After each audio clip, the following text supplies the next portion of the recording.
కోట్లను డైరెక్ట్గా రైతు బంధు రూపంలో 72 లక్షల కోట్లని 72 వేల కోట్లని అదేవిధంగా 28 వేల కోట్లను రైతు రుణమాఫీ ద్వారా 1 లక్ష కోట్లను కేసీఆర్ గారు వాళ్ళ అకౌంట్లో వేసింది వాస్తవం. 60 వేల కోట్లని పవర్ సబ్సిడీ ఇచ్చిండ్రు. దరిదాపుగా 7 వేల కోట్లు రైతు బీమా ద్వారా రైతులందరికీ ప్రమాద బీమా కట్టిండ్రు, వాళ్ళందరికీ డబ్బులు ఇచ్చిండ్రు. రైతు వేదికలు కట్టినాం, రైతు కల్లాలు కట్టినాం, విస్తీర్ణం పెంచినాం. 232 లక్షల ఎకరాలకు విస్తీర్ణం పెంచినాం.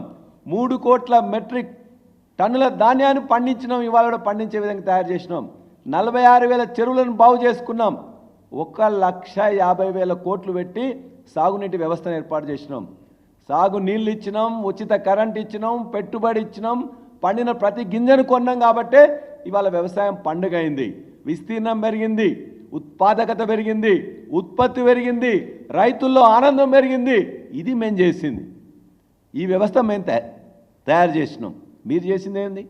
అబద్ధాల అసత్యాలతో 31,000 కోట్లు అని చెప్పి 6,000 కోట్లు ఇచ్చి ఇవాళ రైతు బంధుని ఎగబెట్టి ఎట్లిచ్చింది? అది కూడా 13వ విడత రైతు బంధు, రైతు భరోసా ఇస్తామన్నారు.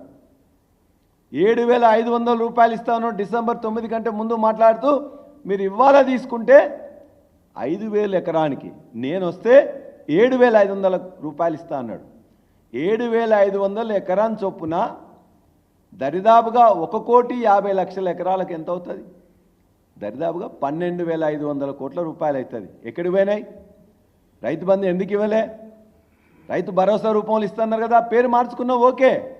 రైతులకు జూన్ జూలైలో వానాకాలంలో వేయాల్సిన రైతు భరోసాను ఎందుకు వేయలే? ఇక్కడ కూడా డ్రామాలు చేస్తున్నారు.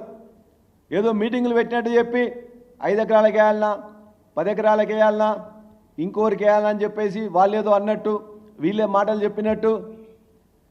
రైతాంగం సన్న చిన్నకారు రైతులు ఈ రాష్ట్రంలో ఉన్నారు. 92% రైతులు సన్న చిన్నకారు రైతులే. అందుకే వాళ్ళకు పంట పండినా పండకపోయినా వేసినాం, వాళ్ళందరి యొక్క అకౌంట్లో చేరినాయి. అది కేసీఆర్ గారు చేసింది. ఇంకో మంత్రి మాట్లాడుతున్నాడు, ఇవన్నీ రైతులకు వేస్తున్న పైసలన్నీ ట్యాక్స్ పేయర్స్ మనీ.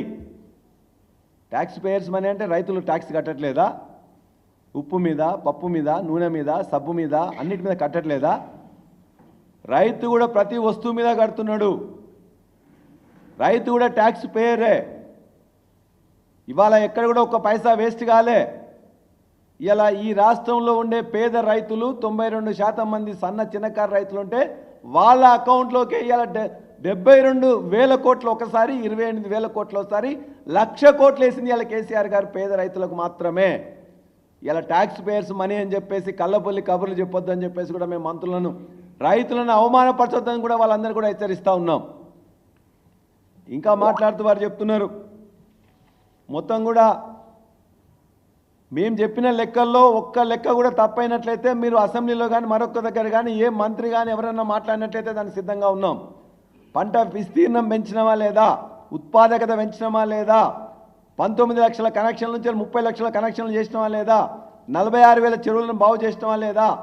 40 లక్షల టన్నుల ధాన్యానికి సంబంధించిన గిడ్డంగులను కట్టినమా లేదా? 3 లక్షల కోట్లను పండించినమా లేదా అని చెప్పేసి కూడా ఖచ్చితంగా ఉన్నది. దాన్ని మీరు వెరిఫై చేసుకోండి. అంతే తప్ప ఈ రైతాంగాన్ని ఆనందంలో ఉంచింది మేము, మోసం చేసింది మీరు. రైతు భరోసా ఇస్తామన్నారు, ఇవ్వలేదు. రుణమాఫీ ఒకటేసారి చేస్తామన్నారు, చేయలేదు. 12,000 రూపాయలు ఉపాధి హామీ కూలీలకు ఇస్తామన్నారు, ఇవ్వలేదు. ఇవాళ రైతులు ప్రతిరోజు కూడా ఒక్కొక్క రైతు చనిపోతుంటే కనీసం వాళ్ళ దగ్గరికి పోయి మాట్లాడిన వాళ్ళు లేరు. అధికారి వెళ్ళాడు, ఎమ్మెల్యే వెళ్ళాడు, మంత్రి వెళ్ళాడు. మన ఖమ్మం జిల్లాలో వారం రోజుల కింద పోయినా నేను చింతకాని మండలంలో ఒక గ్రామానికి, బట్టి విక్రమార్క గారి గ్రామానికి, నియోజకవర్గం గ్రామానికి పోతే 7 ఎకరాలున్న రైతు ఆత్మహత్య చేసుకున్న రైతుని 3 మంత్రులు ఉంటారు ఖమ్మం జిల్లాలో. బట్టి విక్రమార్క గారు వెళ్ళరు. పక్కనే ఉండే రెవెన్యూ మంత్రి కూతవేటి దుర్గంలో ఆయన ఇల్లు ఉంటారు, ఆయన ఓడు. అక్కనే వ్యవసాయ శాఖ మంత్రి ఉంటాడు, ఆయన ఓడు. ఆ వారంలో ప్రతిరోజు ఒకరు చనిపోయాను. వ్యవసాయ శాఖ మంత్రి ఊరు పక్కనే ఉండే ఒక గ్రామంలో ఒకతను చనిపోతాడు. రెవెన్యూ శాఖ మంత్రి ఉండే గ్రామంలోనే ఆ పక్కనే ఉన్న ఒక రైతు చనిపోతాడు. బట్టి విక్రమార్క ఉన్న స్వయంగా ఆయన నియోజకవర్గంలో ఉన్న ఒక రైతు చనిపోతాడు. ఇంతమంది రైతులు చనిపోయినా రైతులను ఓదార్చే వాళ్ళు లేడు, వాళ్ళ యొక్క బాగోగులు తెలుసుకునే వాళ్ళు లేడు. పైగా ఇష్టం వచ్చినట్టు మొత్తం కూడా వాళ్ళు ఏదో ఆనందాల్లో తేలియాడుతున్నట్టు. ఆనందాలు ఉన్నట్లయితే ఎందుకు చనిపోతారు? ఇవాళ రైతు ఆత్మహత్యలు తగ్గించింది 1340 పైన 2014లో ఉంటే 2022 వరకు 170 మాత్రమే రైతు ఆత్మహత్యలు పూర్తిగా తగ్గించింది కేసీఆర్ గారి ప్రభుత్వం. మరలా ఆత్మహత్యలు ఎప్పుడైతే కాంగ్రెస్ వచ్చిందో ఆత్మహత్యలు పెరిగిపోయినాయి. పేపర్ వాళ్ళు కొద్దిమంది వాళ్ళకు ఇంతకుముందు కొన్ని వేదికలను పెట్టుకొని ఇష్టం వచ్చినట్టు రాసేవాళ్ళు. రైతు అనే అతను ఎక్కడ చనిపోయినా కూడా ఆత్మహత్యగానే దాన్ని రాసేసేవారు. ఇవాళ నిజంగా ఆత్మహత్యలు అయితే కూడా పరామర్శించేటోళ్ళు లేడు, రాసేటోళ్ళు లేరు. చాలా దురదృష్టకరం. మేం చెప్తున్నాం, ఖమ్మం జిల్లాలో 4 రోజుల్లో 4 రైతులు చనిపోతే వ్యవసాయ మంత్రి, రెవెన్యూ మంత్రి, ఆర్థిక శాఖ మంత్రి వెళ్ళలేదే, కలవలే, పట్టించలే, మాట్లాడలే. చివరికి మేము పోతుంటే మమ్మల్ని ఆపి వాళ్ళు ఏదో పోయినట్టు చేశాను. ఇంత దుర్మార్గం. ఇవాళ వాళ్ళందరినీ కూడా ఈ రైతులకు నష్టం చేయాలని చెప్పేసి కూడా రైతుల ఉసురు తగులుతుంది. రైతు భరోసా కింద వాళ్ళు ఏదైతే ఎకరానికి 7,500 ఇవ్వాలో ఖచ్చితంగా ఇవ్వాలి. రుణమాఫీలో నిబంధనలు, ఆంక్షలు లేకుండా, ఐటీ అని ఉద్యోగస్తులను చూడకుండా ఎంత లోన్ అయితే వాళ్ళు తీసుకున్నారో ఆ లోన్ ఖచ్చితంగా ఇవ్వాలి. ఈ లోన్ ఇవ్వాలని మేము ఒత్తిడి చేస్తుంటే వారు ముఖ్యమంత్రి గారు మాట్లాడతారు. హరీష్ రావు గారు ఆగస్టు 15 వరకు చేస్తే రాజీనామా చేస్తానన్నాడు, పారిపోతున్నాడు. టీఆర్ఎస్ నాయకులు కానీ టీఆర్ఎస్ మంత్రులు కానీ ఏనాడు రాజీనామాల కోసం భయపడలే. హరీష్ రావు గారు మీకు ఖచ్చితంగా చెప్పిండు, 6 గ్యారంటీలు, 13 హామీలు, రుణమాఫీ ఆగస్టు 15 చేస్తే ఖచ్చితంగా నేను రాజీనామా చేస్తా అన్నాడు. ఎమ్మెల్యే పదవిని పనంగా పెట్టిండు. ఖచ్చితంగా ఇవాళ కూడా మేము హరీష్ రావు గారి తరఫున మేము ఖచ్చితంగా చెప్తున్నాం, మీరు ముఖ్యమంత్రి రేవంత్ రెడ్డి గారు మీకు నిజాయితీ ఉంటే, నీతి ఉంటే మీరు చెప్పిన విధంగా 6 గ్యారంటీలు, 13 హామీలు 100 రోజుల్లో చేస్తామని చెప్పారు. 100 రోజులు అయిపోయినాయి, 200 రోజులు అయిపోయినాయి. ఇప్పటికైనా ఆగస్టు 15 వరకు మీరు చేసినట్లయితే, ప్రజలకు మీరు చెప్పింది చేసినట్లయితే, రుణమాఫీ కూడా మొత్తం చేసినట్లయితే, 6 గ్యారంటీలు, 13 హామీలు, రైతు రుణమాఫీ 2 లక్షల మొత్తం కూడా ఆగస్టు 15 వరకు మీరు చేసినట్లయితే హరీష్ రావు గారు ఖచ్చితంగా రాజీనామా చేసి తన యొక్క మాట కట్టుకొని ఉంటారు. ఇది ఒక గొప్ప ఇంతకుముందు కూడా ఖచ్చితంగా చెప్పిండ్రు కదలికలో ఉంటుంది. హరీష్ రావు గారు ఇంతకుముందు ఖచ్చితంగా వారు చెప్పిండ్రు, మంత్రి పదవి ఉన్నప్పుడు కూడా మంత్రి పదవిని మొట్టమొదటిసారి తెలంగాణ కోసం త్యాగం చేసింది. అంటే 3 సార్లు కేసీఆర్ గారు ఆదేశిస్తే 3 సార్లు ఎమ్మెల్యే పదవికి రాజీనామా చేసిండు.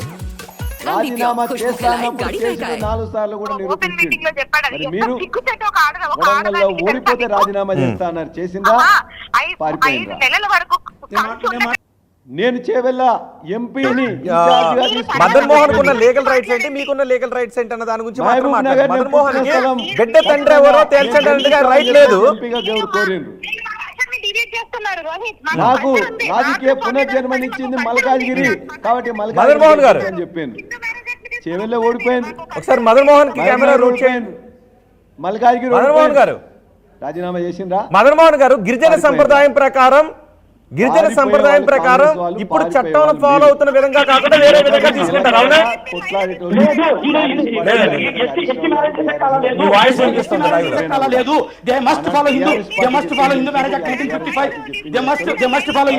అవును, నా టీవీ నుంచి కాదు.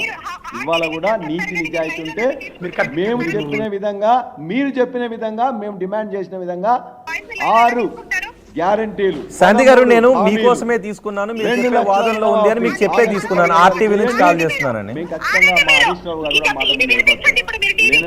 సరే,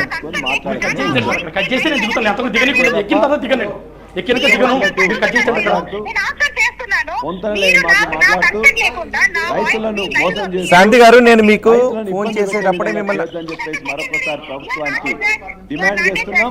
నేను అందుకే తీర్పు ఇవ్వట్లేదు, కానీ మీ లేకుండా అందరినీ 2 లక్షల రుణమాఫీ చేయాలని చెప్పి ఖచ్చితంగా డిమాండ్ చేస్తున్నాం. శాంతి గారు, నేను మీకు కాల్ చేసి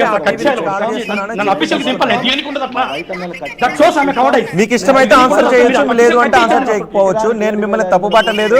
రిలీజ్ చేయాలి. రైతు బీమా ఇంత ముందు ఎట్టేట కట్టామో 1500, 1600 కోట్లు ఖచ్చితంగా కట్టాలి.